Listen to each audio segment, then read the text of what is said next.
ধর তোকে বলা হলো একটা বাইকে উঠ, যেটা নিয়ে তুই নিজেকে চিনবি। তুই কি সেই বাইকে উঠবি এটা জিততে পারে, নাকি যেটা হেরে গিয়ে আবার শুরু করতে চায়? থেমে যা।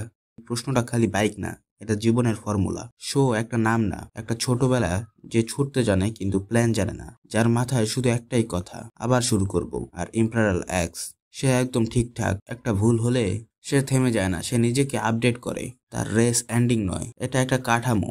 এই দুইটা চরিত্র তুই স্কুল থেকে ফিরেই টিভিতে চোখ রাখতি। মনে আছে সেই বিকেল যখন ইডাট এন্ড জাম্প চলছিল আর তুই হঠাৎ বাইক চালাতে শিখে গেছিলি বন্ধুর বাসায়? মনে আছে ইম্পেরিয়াল এক্স যখন প্রথমবার স্ক্রিনে আসে, তুই ভাবছিস এই লোকটা তো খালি ঠান্ডা, কিন্তু মাথায় চাল আছে। সেই স্টাইল আর সাসপেন্স এখনো কানে বাজে। ইডাট এন্ড জাম্প 2005 থেকে শুরু, আর আজ 30+ দেশে ডাব করা হয়েছে। আর শো এর স্টোরি লাখ লাখ কিডসের অ্যাডভেঞ্চারের শুরু। তার মোট 52 এপিসোড আর একটাই মুভি, কিন্তু প্রতিটা এপিসোড একটা মেসেজ। আর ইম্পেরিয়াল এক্স, সে তো ক্যারেক্টার না, সে একটা মুভিং মেসেজ।